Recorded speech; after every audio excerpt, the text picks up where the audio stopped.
Want awesome tabletop games delivered right to your door? Sign up now for Gamebox Monthly. Learn more at GameboxMonthly.com.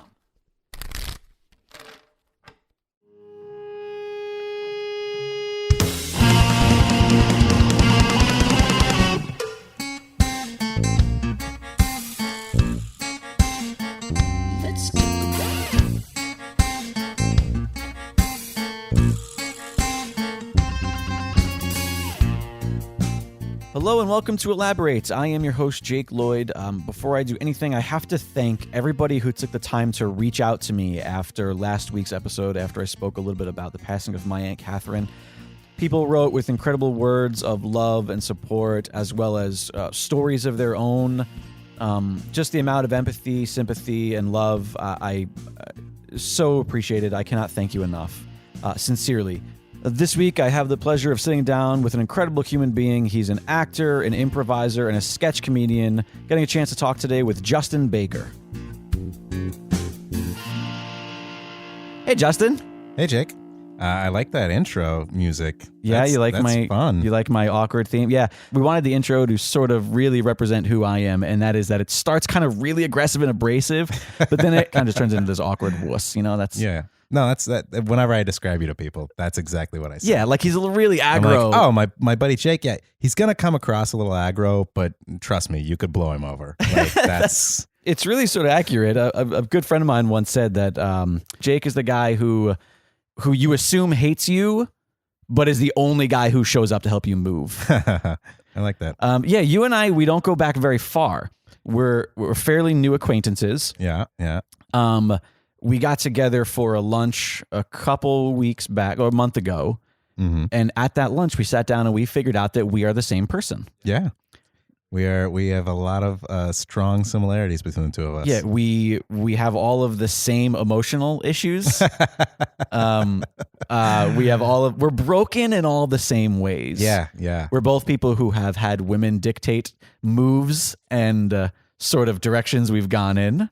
We both sort of followed similar paths of art and creativity, and then lacks thereof. Yeah. And I don't know if it's a generational thing. I mean, I definitely think that, to some degree, I think, us being close in age, that definitely, but you grew up in like New York, right? Yeah. And I grew up in Oklahoma.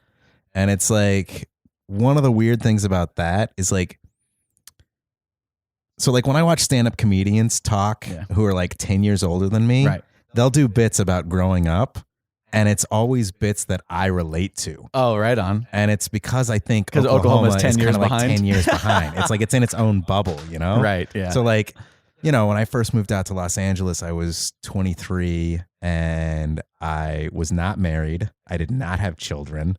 And I thought that was super weird. At 23? At 23, absolutely, dude. That was like what I thought I was like a spinster. I was like, what's the matter with me? Can men be spinsters? I think so. Sure, we can sit and spin, right? It's the 90s. Yeah, we're woke. And so, and then I got out here and I met all these other 23-year-olds that were single, and I was like, oh, this is normal. I didn't know that, because in Oklahoma, like, dude, I had friends, a few friends getting married right out of high school. Really? I had some, a lot of people get married by 21, by 22. Like before you've they're got even a out of kid. college. Oh, they yeah. got their first kid. Yeah. Like I have friends back in Oklahoma that are either on their second marriage, second divorce, like that have kids that are graduating high school right now. Yeah, that's crazy to think to me, Like, is the fact that like friends who literally have kids in high school, or I mean, the other thing that I came to the realization a couple of days ago was that like we're literally at that age where we have lived just as much of our life out of school than in school. Oh yeah. We could have been born and then have graduated high school again. Yeah. That's batshit crazy. Oh God, I would not want to do a second round of that.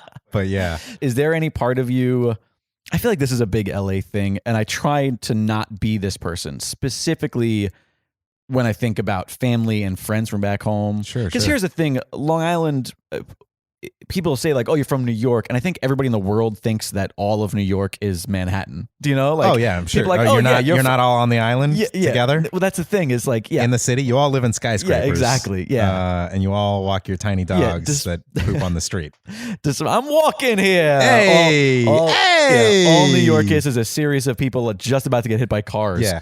In any case, despite the fact that New York is a giant state and most of it is actually huge. the country. Yeah. I mean, my mother lives upstate New York and she is in the middle of nowhere. I mean, it is as country bumpkin gets. Well, and that's the thing is like there are quote unquote rednecks everywhere. Yes. Oh, and there's definitely a New York redneck. Oh yeah. Now I'm from Long Island, which is kind of somewhere in the middle. Like Long Island definitely is not New York City. It is super suburban.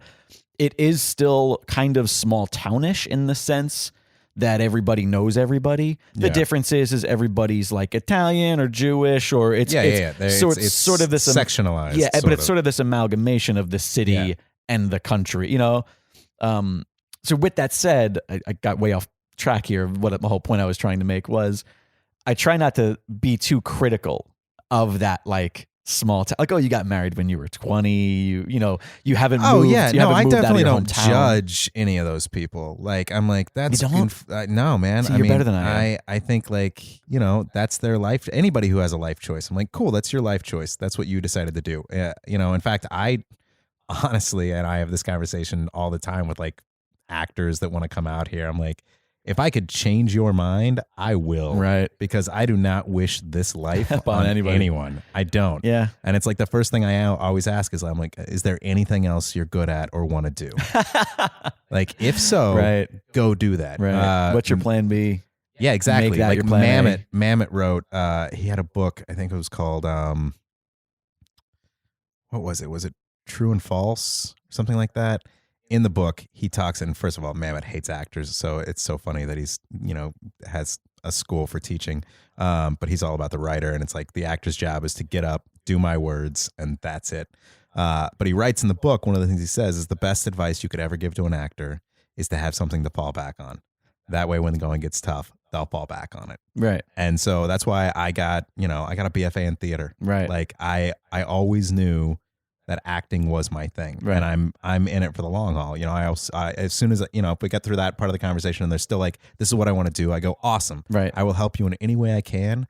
Here's my first piece of advice: an overnight success in Los Angeles is 10 years. Right? Yeah, exactly. So as long as you're cool with the fact that you might not ever book anything in 10 years, then cool. Let's pony up. Let's do it. And also know that any advice I give you means nothing because there is no right way to do it. Of course, yeah, and there's literally no correct way to make it in this town. I've discussed this on the show before with another guest or two about that. Sort of like people always ask, "What's the key to success in Hollywood?" Or like how to succeed, and my answer is always sort of the like, "Oh, it's acceptance."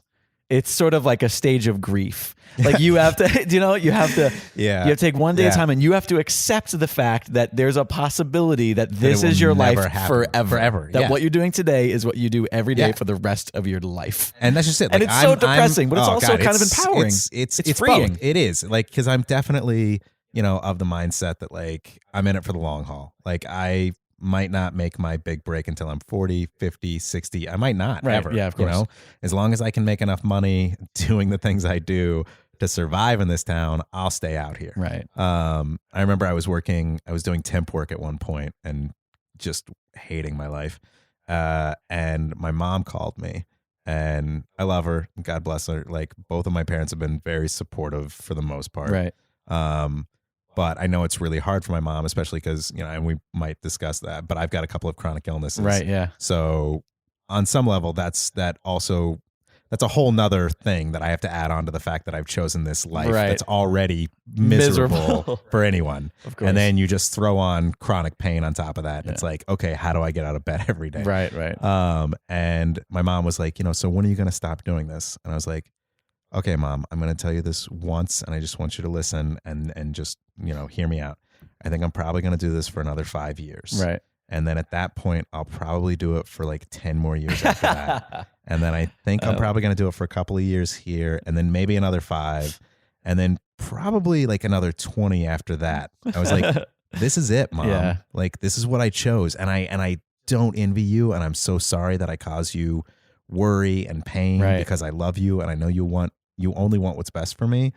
But the fact is like, this was the path I chose. And like, I'm also stubborn. So like, I'm sticking to it. Yeah. Like, And that's it. And your parents are still back in Oklahoma Yes. with all your friends who are married and have kids All my friends, all my family. who you're not judgmental about. Yeah, I mean, I'm judgmental about some of their political choices, Right. but most of my friends aren't on that spectrum. And you know what it is? I think a part of it, and the irony is that the places that I've lived, I mean, out of New York, like places like Pensacola, Florida, Tampa, Florida, Vegas, these kind of like, Yeah. I didn't live in these like hubs of cultural, excellence. No.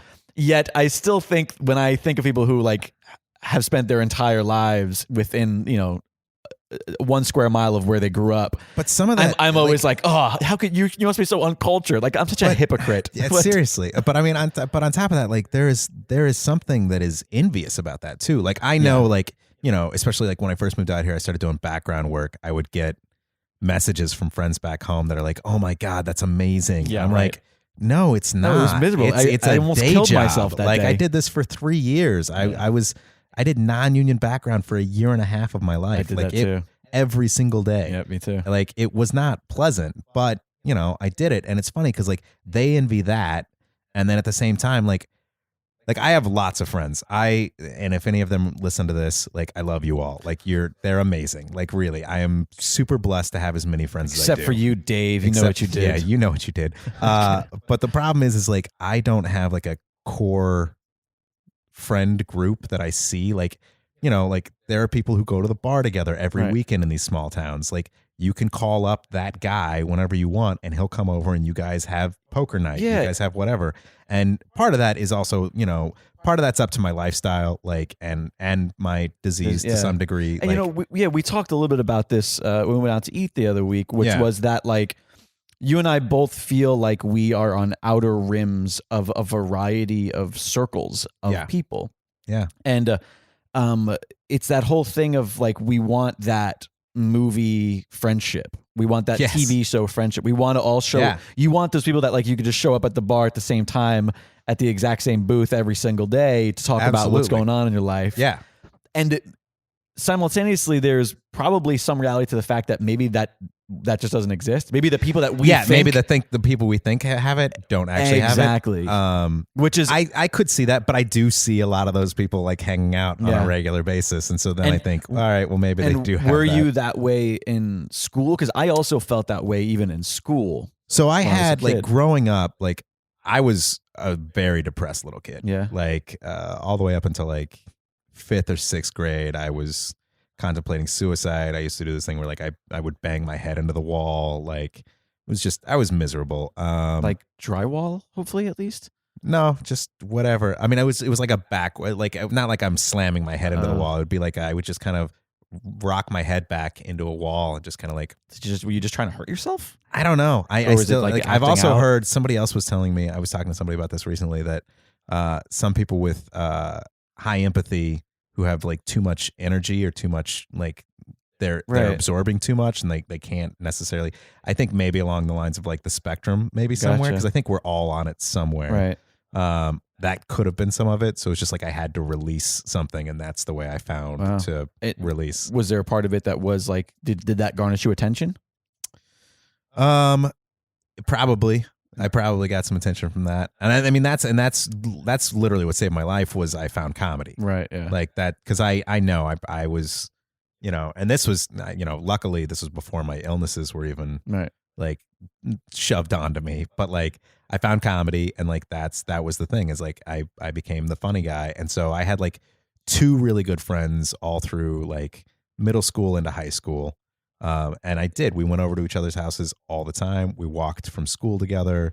Like that's the thing, is like with school, you have that structure. And so like, it's almost like you're kind of forced to be with people. You're in prison together. Yeah. Yeah. So it's like, all right, sweet. Another inmate that I can tolerate. Exactly. Let's be best friends. And then I remember going to college and losing both of those friends. I'm still friends with one of them. Right. in the sense that like we still talk to each other. We're friends on Facebook. If I'm in Oklahoma, I try and see him. You know, Yeah, but sure. we just don't talk every. Like Right. I don't. I have no idea what he knows about my actual personal life. Right. Yeah, anymore, and that's you know. it's interesting too. Like in that sense, you know, I definitely had like my two closest friends in like late high school, early college years, Jesse and Mike, and the three of us were like the three amigos. Yeah. And I moved away, and Yeah. one, I was definitely guilty. I felt guilty for leaving them. And I also felt like they were sort of upset that I leave them. And here's the thing is I don't know if that's even true. That might be something I completely made up. Yeah. But in my head, they were angry at me for leaving. And then I felt there was this sort of like weird friction. And Jesse isn't on Facebook, you know what I mean? And so like it's Oh, hard. yeah. That's a super stressful hard, thing. Yeah. But further from that, I feel like so many people that I know out here, their friends from high school are like their core. Yeah. They're like, and it's that whole thing of like, yeah, man, this is my friend. And that's just it. Because it's like, you know, it's like that movie Yes Man. Well, not Yes Man. I Love You Man? I Love You Man.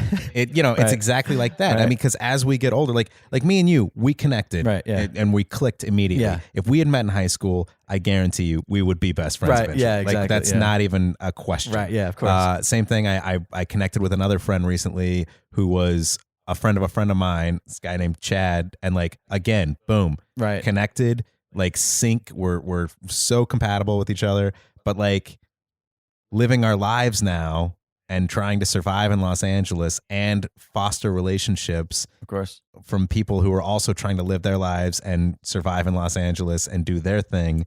It's like it's so much harder, and I think somewhat, you know, I think societal and whatnot, like guys were kind of, you know, told like emotions are a thing that we don't want to talk about. Of course. You know, I love this idea that, you know, this locker room talk that, you know, people talk about, Right, yeah, like yeah, boys yeah. will be boys. And I'm like, I don't know how many times I've talked about sex with other guys, like hardly ever. Yeah, like it's honestly. just not like, that's not a conversation that comes up. No, like it's really not. I might be like, and again, you know, we might be the weird ones because yeah, I maybe, feel that same yeah, way. Like maybe, I don't don't know. get me wrong. Like we'll talk about like, oh, I was hanging out with this girl and then we did this, and if it's pertinent to Yeah. the story, but I don't know the details of your gross ass sex exactly, life. Keep right? that shit I'm like, to yourself. I'm like, you know, it's like, you know, like growing up, like I was in band and gifted, so like I didn't even go to gym from like 6th grade Right, on. yeah. So seeing another guy's penis, even like going to a locker room, like I don't even know what other, like I assume mine's normal. Like I'm just like, you know what I mean? It's like the only That's- reference I have is like porn. That's I'm like, funny. sure, that looks like what I guess we all do. I don't know. Sure. You know, and it's like that kind of stuff. Like these are things that, you know, it would be nice to have a confidant and stuff Right. like that. But see- you got to find that. It's also, for me, it's also about, not so much about that. It's also about that, like, oh, a friend from high school or a friend from back home, like that's my roots. Like they know Yeah. me better than Yeah. most people. Yeah. And here's the thing that I'll share. Like I said, I had, you know, my two close friends who are like Jesse Yeah. and Michael, like my best friends, but they were part of this larger group. And again, I never felt like I was in the middle of that group, but I definitely felt like I was attached to it. Yeah. And probably the only other person in that group that I felt really close to was this guy named Keith. Keith and I played the same instrument and band. Do you know what I mean? So we were with Yeah. each other all the time in all our high school band stuff. And then we did have facets of becoming close outside of the group and outside of school. And I felt like of everybody in that little high school group that he and I clicked fairly well. Yeah. And then again, I leave New York. And here's the thing is I know people change, I know people grow. Years ago, I want to say now maybe 4 or 5 years ago, Keith moved out here to LA. I have not heard from him. I am so fucking butthurt. Yeah. I have a college buddy who, Yeah. so we had there were 4 of us that went into the theater program at the same time as freshmen. And we formed a group called the Legion of Bees. And it was like this gang kind of thing, but it was like stupid. All we did was every week we met up at this onion burger joint in Edmond, Oklahoma, was it called Nancy's or something like Edna's? I don't know. It ended up going out of business. And like we were like this group, like we were, you know, all best friends. 2 of them went to New York, Mhm. and then 2 of us came out here. And my buddy, he's a great guy. Like we've connected a couple of times. He's had some success in LA. but like, yeah, we just went different ways, I guess. But like, it really upset me at first when I would reach out to him and not hear back. Yeah, and I was like, was I like, were you not really friends with me in college? Like, am I just not? So it is that weird thing of like, and also a part of me, again, I'm so hyper analytical about everything. friendships. And there is the first thought process, of course, is that like, oh yeah, he never fucking liked me. I was probably an annoyance to him. Yeah, because we're also both super self-deprecating. Yes, yeah. Like the first thing I always do in any situation and I've got a very overactive imagination, is I'm always like, oh, I did something wrong, of course. or I'm a horrible person, or there's no reason. I mean, I literally think I'm the most self-deprecating comedian out there because I have 2 chronic illnesses. Right, yeah, My body is literally attacking itself. Yeah. Continuing, the other thing that I think of too is like an attempt to make it not about me, which is rare, but it's like, oh, well, maybe literally, and here's the thing is I don't talk to the guy, so I have no idea what's going on in his head. Yeah. But maybe a part of it is like, oh no, I moved I left where I'm from so that I don't have to, so I could run from that, so I could move on. And maybe that makes sense. Maybe he doesn't want to get together with me. You are his roots. Yeah, exactly. And he doesn't want his Which roots. is fine, but it's just, you can't help but be butthurt. Like literally when he first got out here, I was all like, hey man, let's get together. And the dude lives, from what I know, again from Facebook, the dude lives like, I want to say like a mile away from here. Ugh. Do you know what I mean? And it's literally, I mean, you want to grab the mics? You want to go? Yeah, knock on we're his gonna door? go knock on his door. It's just one of those things where it's like, listen, I don't want to force somebody to be friends with me. No, absolutely. But at That one point defeats the purpose of being friends. Yeah, at one point I loved this dude, and I was like, I felt like he was a confidant. I felt like he was one of, Yeah. It was a brother in arms and a brother in, whatever. But I don't know. It's definitely it's a tough thing to grasp as an adult because it just makes you sound like a bitch. Oh yeah. And that's what you talk about. It's like that whole like, oh, men can't be like, no, I want my friends to like me. Is that bad? Yeah. I mean, I know for a fact I have issues with, and I say this all the time. I'm like, I try and focus on being like, I don't care what people think, but it's such bullshit because I care what everybody thinks. Here's and it's so frustrating because to some degree I can be like, okay, you don't like me, cool, whatever, go about your own business. But when it's especially like, and this is happening, I think this is a generational thing, ghosting. Like that wasn't something we did. Like you couldn't do it. How did you do it? You couldn't. Yeah. Like ghosting just happened naturally. If it happened, it was just because you guys just didn't see each other anymore, and it was like, so I have people in my past that we've ghosted each other. In order to ghost somebody in like the late 90s or when we were in high school, you have to literally die and become a ghost. That's the only way that you could actually ghost somebody. Or if it was like, literally maybe a pen pal or like somebody you saw at camp, like you just might never see that person again. Right. Like, and it was happenstantial. But it was just happens. It wasn't like you made the choice. Right. But nowadays we're so connected and we know that people see our shit. So it's like when you message somebody and then they just don't message you back, it's like, what happened? Yeah. And it's like, it is the most infuriating thing in the world. It's also that, because like I just want an honest answer. Yeah, well, because here's the thing: is that back in the day, relationships were predicated on like this mutual respect for one another. Yes, and I think the only equivalent to it would be like back in the day, somebody not calling you back, maybe. Yeah. And here's the thing: is like if we're in high school in the 90s and you called me and I don't call you back. You see me in school and you go, hey man, why you call me back? And then I give you some bullshit thing of like, oh, I didn't get the message, or you know what I mean? Yeah. That's where that little bit of power comes in. That little bit of like, where this is no longer a mutual relationship. Yeah. Now it's like this weird little power struggle where like I'm emotionally dominating you. Do you know what I mean? Yeah. And nowadays I feel like that is something that people do intentionally and sometimes, and quite often, I think very unintentionally.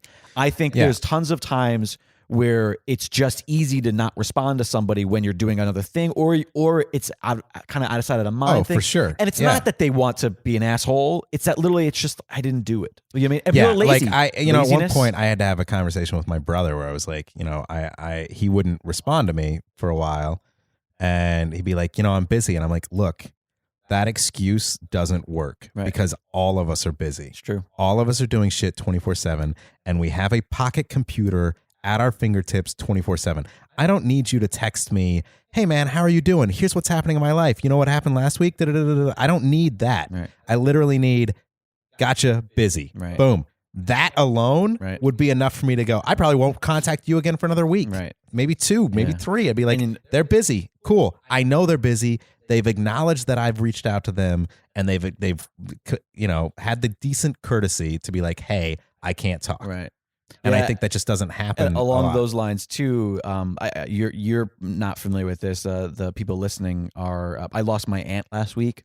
I lost my grandfather this week. Oh well, it's been a horrible week for everybody. And I put out a show last week where I spoke without a guest for a little bit, just kind of about my aunt and about some of the things that are happening in the family. And I was very vague, and I apologize for being vague. And maybe with a guest in the future, I'll get into kind of more about the family issues. But one of the things that I want to change is what we're talking about, because I am guilty of this. Yeah. I am guilty of the not just sending a quick message, and here's my reasoning. And again, I know this is me being very hypocritical because I judge people for this, yet I have this ridiculous excuse, specifically with like my Aunt Deanna and some other members of the family who I don't speak to often. And because I don't speak to them often, yet they are very important to me, I feel like every communication needs to be a touching base. It's that whole thing of like, oh, I'm not going to call Aunt D today because I don't have an hour. Half an hour to an hour to talk. Absolutely. And it's such a bullshit thing because honestly, it's not hard to just have that small communication. Dude, and that thing, like when I get a random text, like another buddy of mine, my buddy David, texts me the other morning, and he texts me a photo of a bunch of spoons. By the way, first I wanted to say I'm terribly sorry for your loss. I just ditto. Yeah. Yes. But he texts me this photo of a bunch of spoons and is like, "Hey, thought you could use these." For those of you that aren't aware of this metaphor, there is a website called butyoudon'tlook.sick.org, and there's this woman with lupus, and she wrote this thing called the spoon theory. And you can look it up, go read it. I really recommend it, especially if you have anybody in your life with any kind of a chronic illness, and that includes mental, physical, whatever. But the whole concept of this is that people with a chronic illness have a set number of spoons to get them through the day.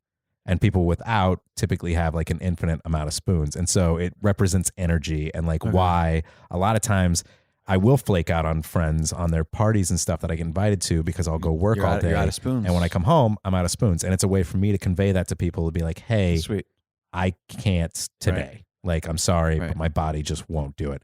You know, it's between that and wubba lubba dub dub. So, like, yeah. and I'm super grateful to Rick and Morty for that one, because I was like, yes. Right. I remember the first time I posted that, and the friend was like, I know what this means. Are you okay? Right, yeah. And I was like, I'm not, but thank you for reaching out. Right. Yeah. So I know we're hopping around a little bit here, but just because you've mentioned it a couple of times, Sure. let's talk a little bit about. Tell me, you mentioned that you suffer from chronic pain, chronic illness. Tell me a little bit about, because I know you've talked to me about it briefly. If I could admit, it's been few times and far between, and I forgot already some of the problems that you suffered from. So would you mind telling me a little bit about that? Yeah, no, I'm super open and communicative about that. I have two chronic illnesses. One's called ankylosing spondylitis, and one's called Crohn's.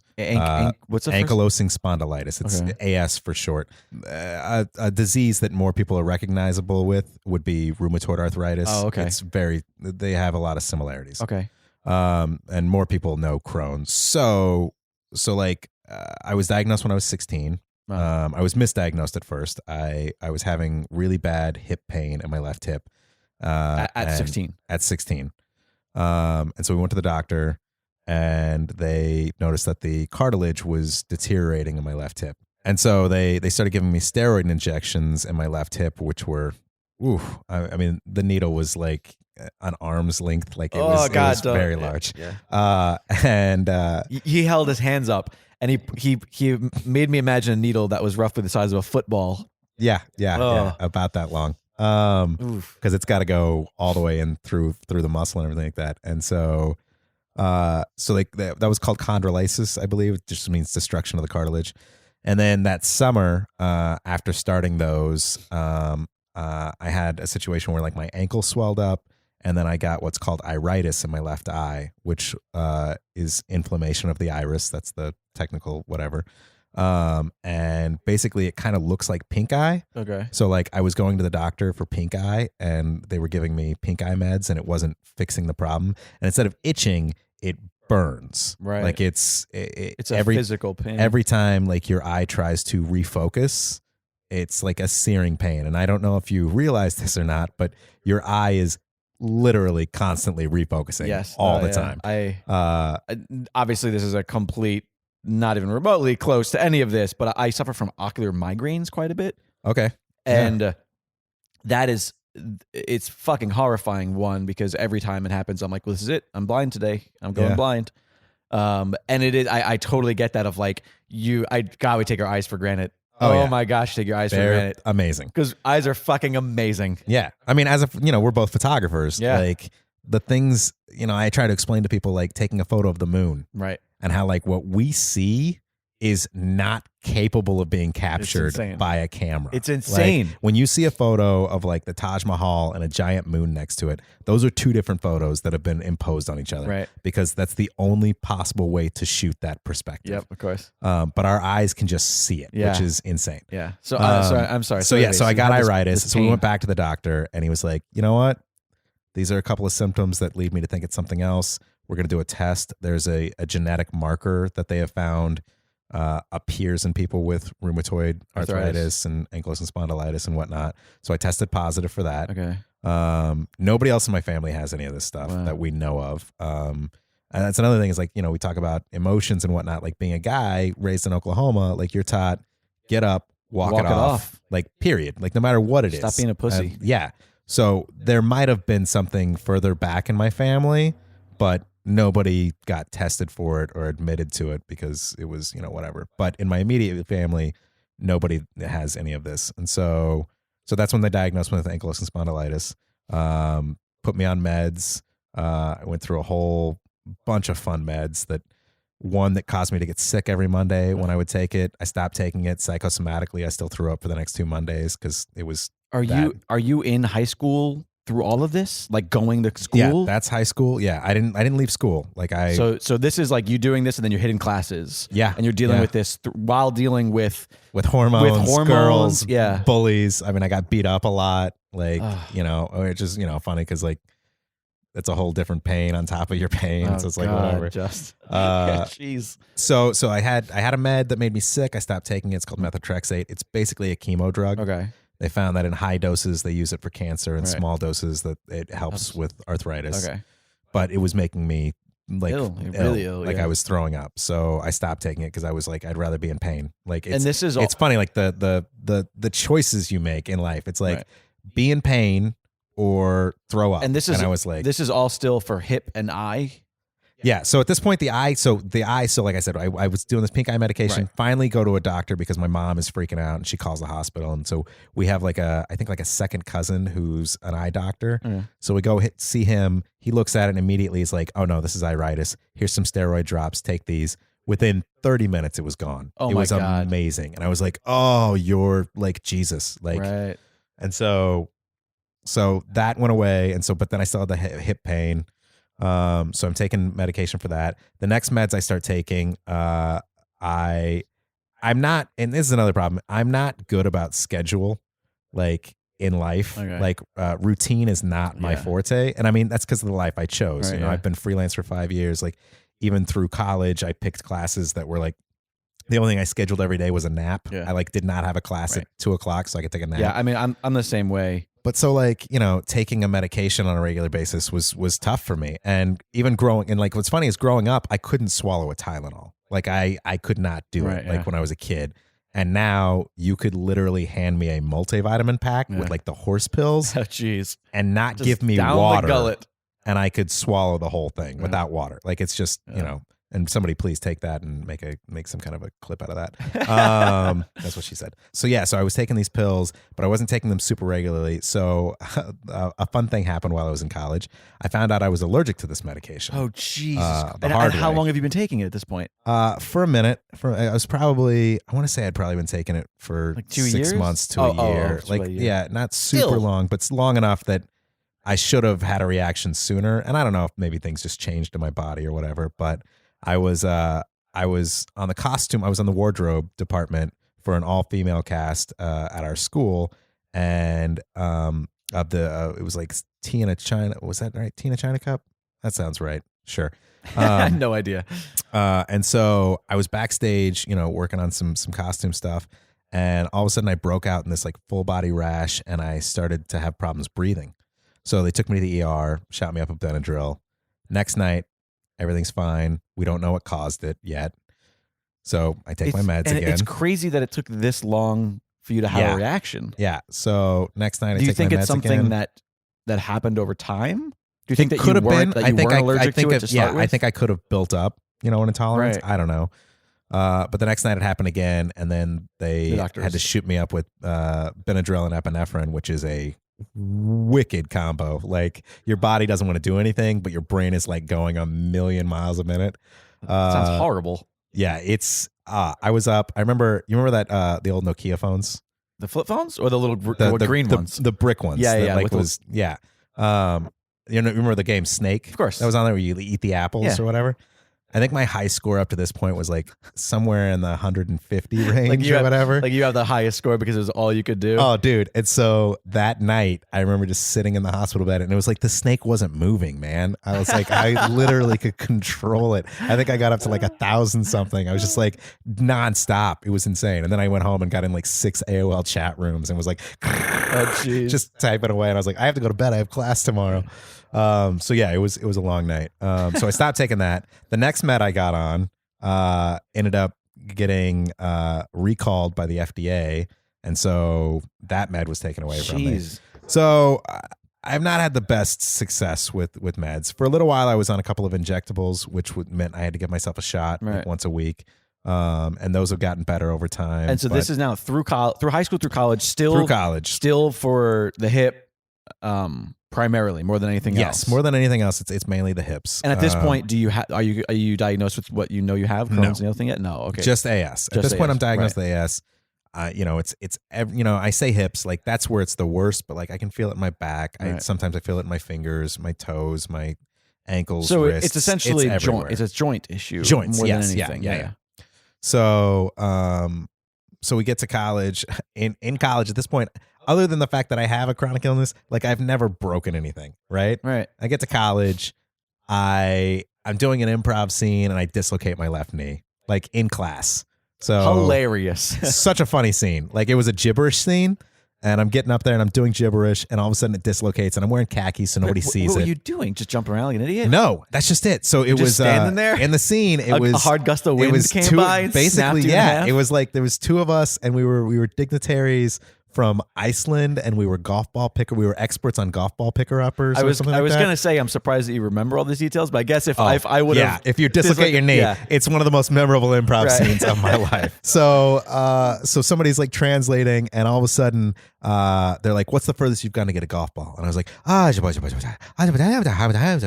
I bend down and I pick up this golf ball and I stand up and I go, dun, dun, yeah, you did. 2001. And on the down note of 2001, I throw the golf ball, and for some reason my knee just goes like right out, and I drop, and I start screaming in perfectly clear English every single like cuss word I can come up with.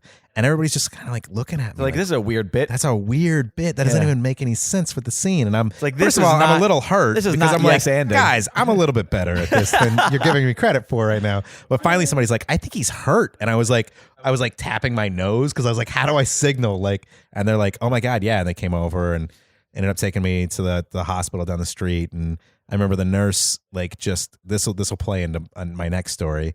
Was like, all right, so here's what we can do. Like, we can give you some drugs, or we can just pop it back into place. And I was like, I really want to talk to my mom. I'm a mama's boy. That's just me. And I was like, I need her advice. Like, she's the one who knows about sickness and stuff. Fair. Like, that's the person I go to. And they're like, well, the longer we wait, the harder it is to pop back into place. And I was like, you know what? Fine, just do it. Do it. I was like, just do it. And she goes, okay, I'm going to do it on 3. And I was like, okay. And she goes, 1. And I was like, oh, that was clever. Oh, that was real tricky. Oh, man.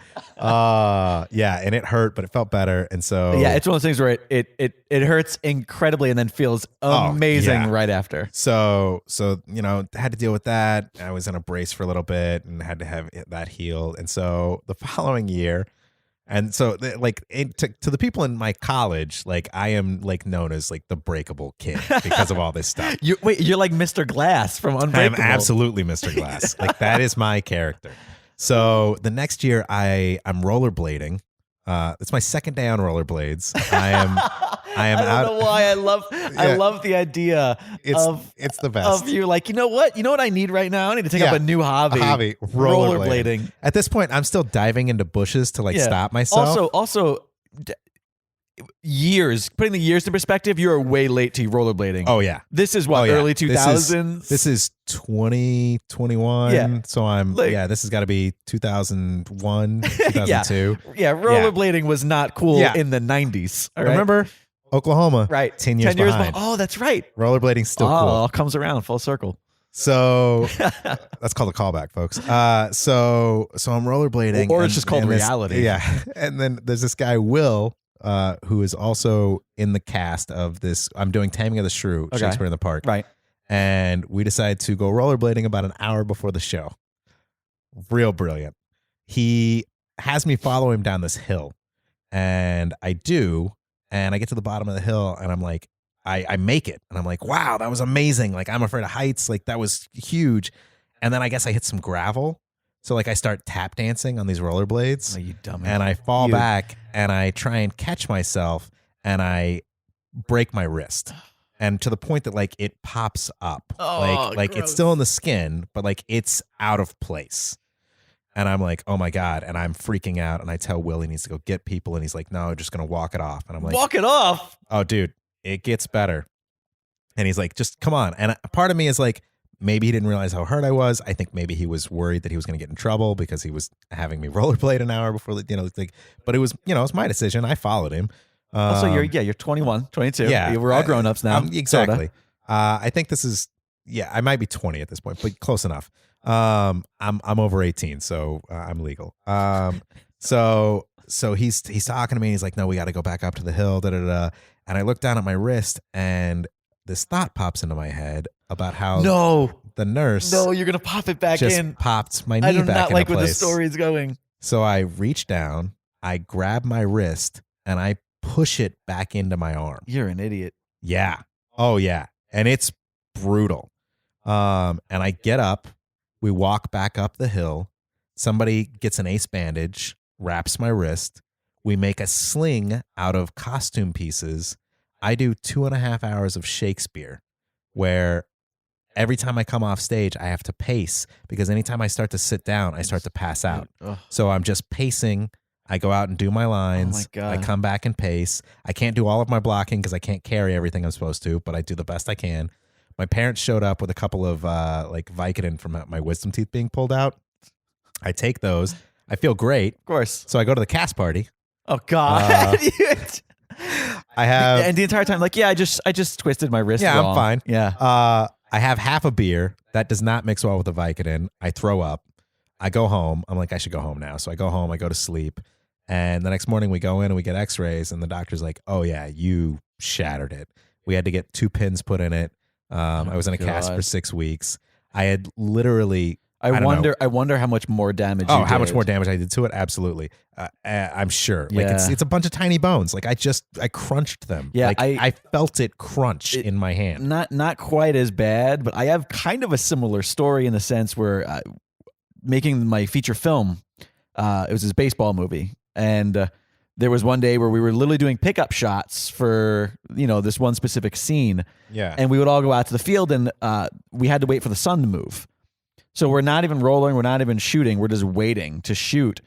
And we're just throwing the ball around, killing time. And for whatever reason, I found it really important to dive after this ground ball. And I land on my shoulder and you just hear crack. Yeah. And I'm like, oh, that was weird. I twisted it funny. And I get up and, continue the day. Yeah. And it hurts like a motherfucker. Yeah. But I'm thinking whatever. As the night progresses, it comes to a part of the scene where I have to kind of aggressively make a bunch of swings. I have to get up a plate, and by this point, I cannot raise my shoulder beyond maybe 20 degrees, and I proceed to hit 20, 30 pitches full impact, swinging the bat, and I am trying to act like it's fine Yeah. because I can't on camera. Yeah. I can't be like half. I can't be Yeah. checking swinging. I have to be really coming around and Yeah. following through with these swings.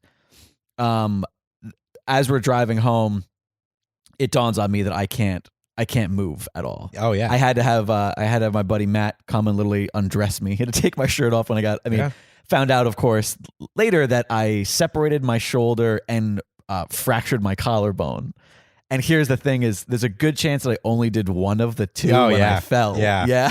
And you definitely did the other one swinging a bat for at baseballs. hours. Yeah. Oh gosh. So I get it. Hey, show must go on. Show must go on, man. So sometimes you just gotta pop your shit back into place. So I did that and went about my day and it's funny. I had just gotten a stick shift like a couple of weeks before this. Geez. And you're so trying I had to to teach drive. myself how to drive it left-handed and everything, and that was that. So then we fast forward all the way till I'm 25. I'm living in Los Angeles. I've been dealing with this for a while, and my left hip gets to the point that it's so bad that it's like locking on me. Oh no. So like I'll go to take a step, and of course it locks after. It doesn't lock when you would think, oh, cool, it's locked. I can't move forward. It only locks after you take a step. Yeah. So like I would take a step and then it would lock and it would be like, Sorry. oh, it's not coming I don't forward. mean to laugh. No, it's hysterical. I don't It mean to really laugh, is. yeah. It's if I didn't laugh about this, it would be. I just enjoy the visual of you taking one step and then falling over and then like I a just go, tree. all right, yeah, pretty much. So I would get really good at just grabbing my body. Like I never tried to catch myself anymore because I knew. So I would just grab my body and I would make sure my face wasn't going to hit the ground, and I would just kind of turn and fall, and I'd be like, "All right, here we go." Like you're just taking Ric Flair bumps. Yeah, just all the time. Yeah. So we started talking about getting my left hip replaced, and the doctors wanted me to wait till I was 30, and I was like, "Look, for one, I had SAG's health insurance at the time, which is, if any of you don't know, you can earn SAG's health insurance based on what you make per year. So some years you can make it, some years you don't. It's terrible. And you have it and you don't. And before Obamacare, like that pre-existing conditions was a thing that meant I wasn't getting health insurance. Right. Yeah. Like, and I get it from a financial standpoint on an insurance company. I am not good business. Right. Like my meds are super expensive. Yeah. So I would either just not have health insurance and just self-medicate and deal with it. Right. But at this time I did. And so we ended up getting my left hip replaced when I was 25, which was amazing. Again, another Jesus moment. I remember going to the physical therapist and I was walking with a limp, and the physical therapist was like, that limp's not real, right? And I was like, I'm sorry. Who are you, Dr. Crazy? And he's like, well, it's in your head. Like we fixed the problem. Like they fixed the problem that you had. So that it was like causing muscle the limp. memory was causing you to continue to limp. And he was like, so here's what I want you to do. You're going to walk down this table, heel to toe, and then you're going to turn around and walk back with your hand on the table the whole time. And I did. And by the time I got back to him, I wasn't limping. And I was like, oh, that's creepy. That's really weird. Like, that is crazy what the brain just does. And so it's, and I still do, but like I have to focus. If I focus, sometimes I will still limp, but if I'm focusing on it, for the most part, it doesn't happen unless I'm just having pain. So the limp, so you weren't feeling pain and then limping. You were simply just walking funny. Yeah. That's crazy. And so then, and that time, I started having very bad stomach pains, and so I ended up getting diagnosed with Crohn's at that moment. At 25. At 25. And then I was not taking care of myself for a few years. I was self-medicating. I would have Just a a lot of Crohn's weed. flare up. This is before weed. Okay. We didn't exist yet. Well, yeah. So like I didn't smoke in college. Okay. And I didn't smoke. I smoked as a going away present to my friends in college for the first time when I smoked weed. And then I was kind of a social smoker, but it was still like I grew up. The first time I saw weed, I was like in 4th or 5th grade, and my friend who was smoking it was kind of in that like redneck type place. And so I immediately had this association of weed equals this. Like and trashy. It had a trashy connotation. Yeah, and in high school it was the same thing. I mean, in Oklahoma, like Dare and whatever, it was like weed is bad. Yeah. Like, no, of course. It wasn't until I got to college and I met people like getting their PhDs who were like deadheads. Right. And I was like, oh, Twiluk, by the way, that's a shout out to them. The weed lets you know. That's their call sign. But wonderful people. But at that point, I hadn't done it for so long that I was like, well, I don't really need to. Right. Yeah. Like, and I ended up doing a play where I had to act stoned and got lots of huge compliments from all of them. And I was like, oh, well, then I don't need this as a method actor either. I was Right. like, cool, which was a great lesson because I think there are way too many people out there, who think, oh, I've got to embrace this. Yeah. And it's like, no, you can just act. That's your job. Just be good at your job. Oh, How I love about that so much. I love that. Are you gonna method act that death scene later, dummy? Gosh, right. So I got through that and got through college, and so I was medicating, unfortunately, on opiates. Oh, like that's great. I Awesome. had because At least that's not a problem, right.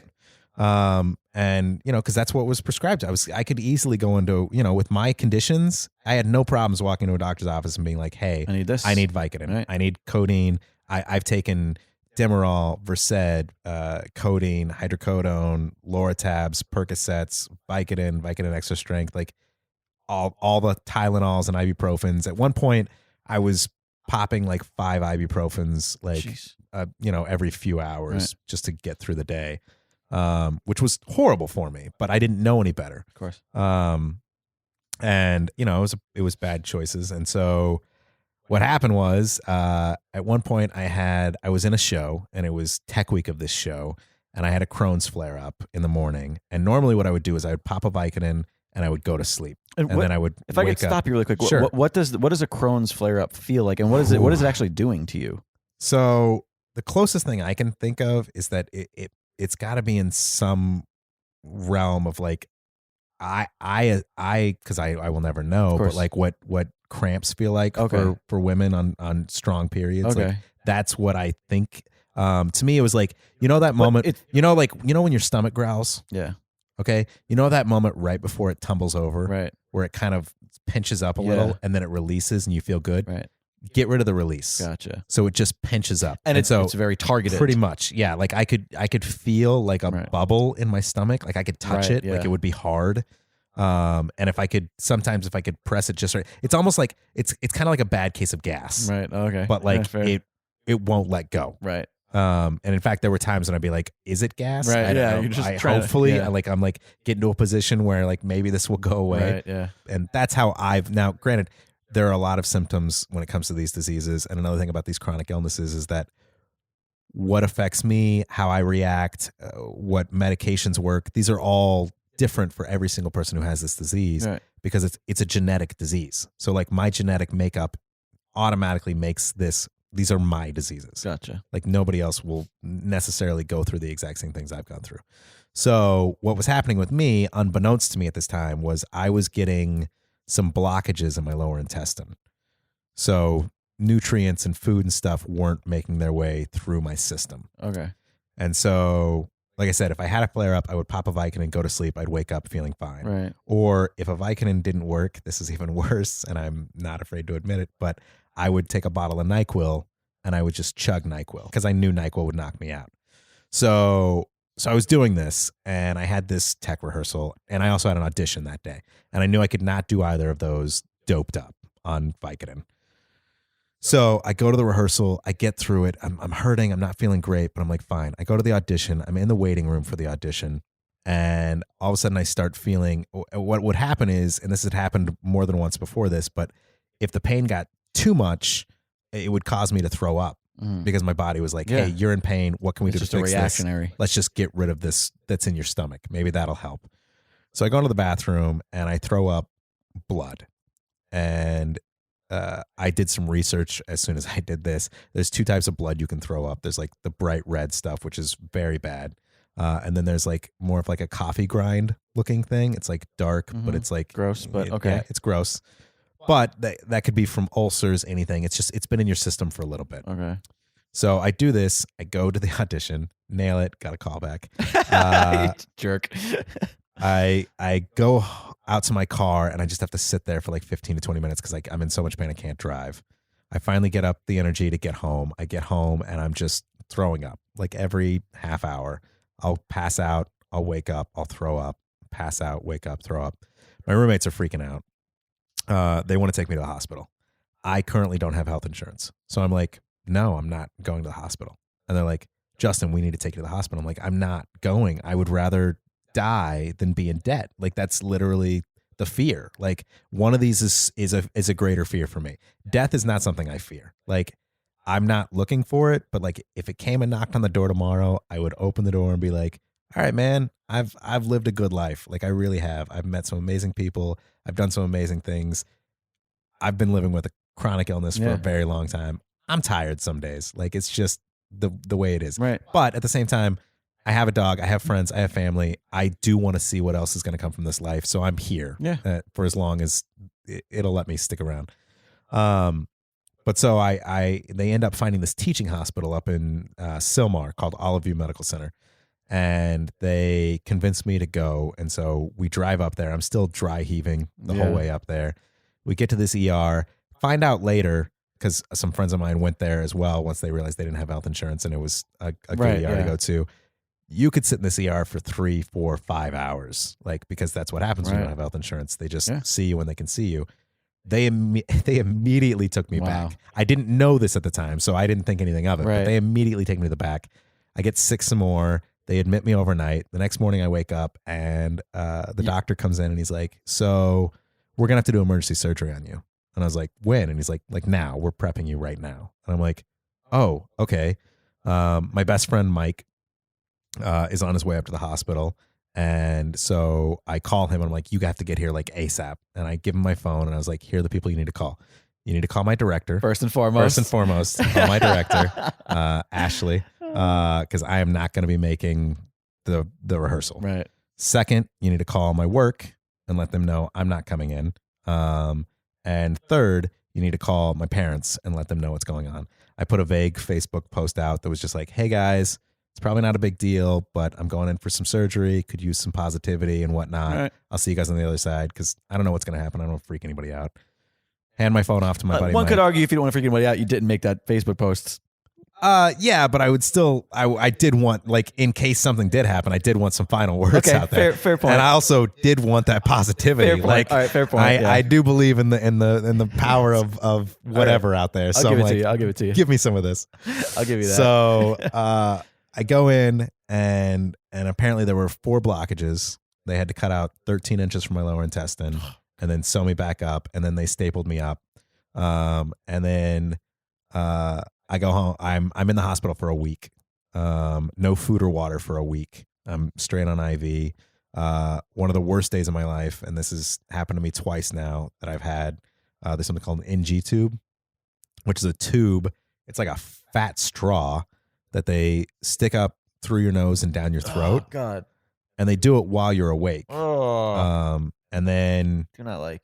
it's not pleasant. No. It is. It's one of the worst things I've ever been through, and I've been through a few things. And so that was disgusting, and that sucked, and I went through that. But it was, it's funny because we were talking about perspective and whatnot the last time we were talking, and in fact we were talking about I'm trying to work on getting a podcast together myself about this idea of you have these days, and then a day like today is so amazing. Sure. Like it really is. Like I get to sit here and talk with a friend of mine about whatever in the middle of the day because I'm a freelancer. Yeah, because we're fucking lazy LA people, and it's like, and it's amazing. It's gorgeous outside, and it's like you have days where I've had days where I had an NG tube where I had to crawl to the bathroom because my legs just weren't working, and it's like. You still have to go to the bathroom. Like your body's like, hey, this is happening with or without you. And like you have those days. Any day when you any day when you get out of bed is automatically a better day. It's a great perspective. And it's great. It's fantastic. And it's funny because like most of the people I know with chronic illnesses have they're some of the most positive people I've ever met. And we were talking about because it could be so crippling otherwise. Yeah. Well, and it's like, and I've had this conversation quite a bit lately. Like the hardest thing about chronic illness isn't the pain. Like pain sucks, but like we all have dealt with pain, and like you get through it. Your brain rewires. Like I'm in pain right now. Like I'm in pain 24/7 every day. Like usually about a 3. Like what hurts you right now? Baseline. Just like curious. Right now, I can point to my back. My right hip is feeling my right ankle's kind of my left heel. It's the only reason I asked that is it's interesting because I've heard you say that to me a couple times. Yeah. But like when hearing you just say that, like I'm in pain, I'm curious. Like what does that mean when you're in pain all the time? Like you're literally just like I just hurt. You're hurting. Yeah. You're always hurt. But it's like this static. It's just kind of like it's background noise. Like I can tune it out. Yeah. The hardest part is the mental game of A, tuning it out, and B, not asking the questions of like, why me? Right. You know, what did I do to deserve this? Like, because it's crazy. Like, you know, we talk about, you know, self-deprecation and Right. whatnot. Like, there are a lot of times that I have guilt that I assume that like because of things I've done either in a past life or in this life, like there's some kind of like, you know, I was raised in the church, like I was raised Lutheran. Okay. So like this kind of, you know, like, is this a test kind of thing? Like I'm agnostic now, but I was, you know, much more into it growing up. Okay. And it's just this weird thing. But like, so I ended up, like I said, I was in the hospital for a week, and then I didn't end up getting to do the show. I left about a week after I get out of the hospital. The staples, there was a problem with the staples or something like that, and I had like a growth, Oh, God. and so we had to go get it drained. So they remove all these staples, and I look down, and there's like a giant hole in my stomach. Oh, God.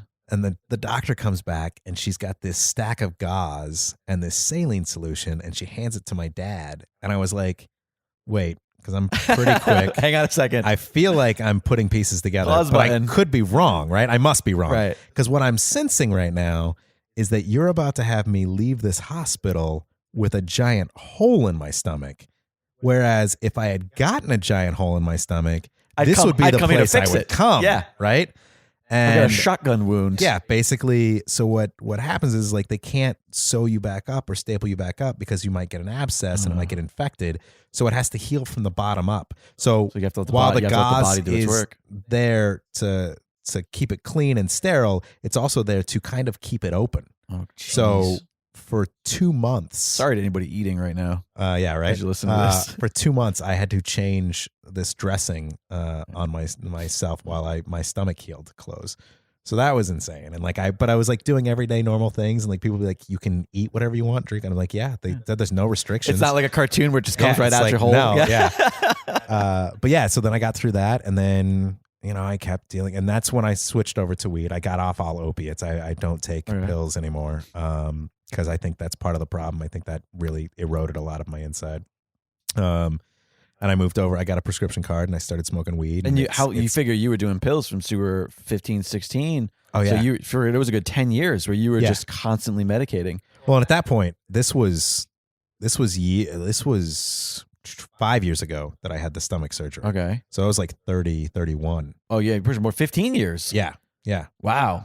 And it's crazy because like now, you know, you talk about like years, like I have now lived more of my life with a chronic illness than without a chronic illness. Wow. And like, I don't remember what it's Not like having to not it. being pain. Like Right. it's just not a part of my life that I can remember anymore. Oh, that's mad. That's insane. And then about a year and a half ago, my right hip was the cartilage was completely gone again. But I was handling it better. This is the one that was not replaced. This is the the other one that side. wasn't replaced. Yeah. And I was handling it better. And so they wanted to wait if we could, but I had SAG's health insurance again. And I was like, you know what? Let's just get it done. So I had that hip Oh, replaced. jeez. It'll be 2 years ago in July. You're like a fucking bionic man over here. I am, dude. We can rebuild you. Yeah. And that's how I have I've got these awesome tattoos over my scars. They're like, Oh, shit. I don't think I've ever seen that one. I've seen the other ones. yeah. So Nice. they're gears Yeah. that come out of my scars. I can see that. Yeah. You're quite mechanical. Yeah. So that's my health. Well, shit, man. Yeah, I feel like that's a long story. I feel but- like with that said, now we could talk sort of about the psychological impacts that you've had here. You're gonna come back and you're gonna chat with me some more, hopefully. Oh, dude, I'd love to. Yeah, for sure. Yeah, I really appreciate you kind of sharing your story. I appreciate you hanging out. How do people find you on the internet? So most of my social media is all under the same name because Justin Baker is super common. So it's Axe for Food, ACTS, the number 4, the word food. You're one of those people who puts axe in your name. Yeah, well, because I was like, I made that like 10, 15 years ago. Yeah. And then once I was branded, I was like, I just stuck to it. So that's my acting website. That's my personal Instagram, my Twitter. You can find me on Facebook. My photography stuff is Photo Baker on Facebook. It's Photo Baker or Photo Baker LA on Instagram. So you can find my photography there. I'm in an improv troupe that performs monthly over at the Pack called The Show That Should Not Be Named. It's a Harry Potter themed improv group. Fantastic.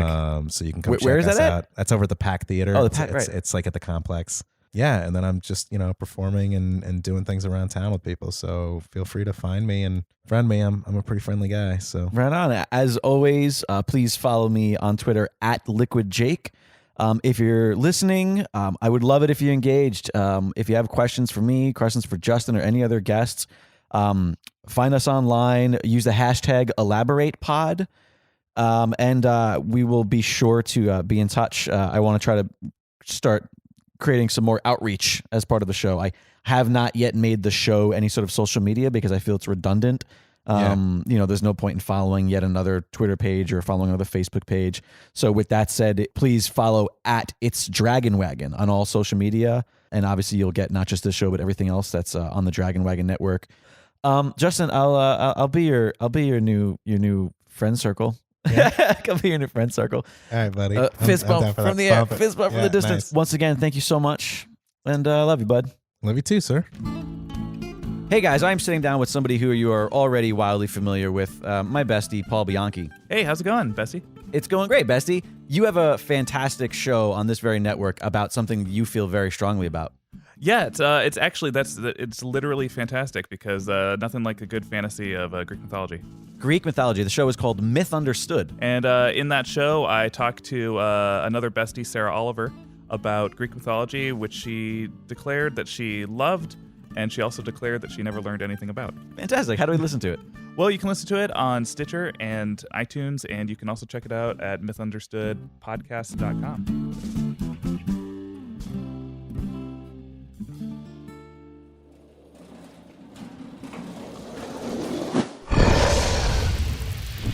Dragon Wagon.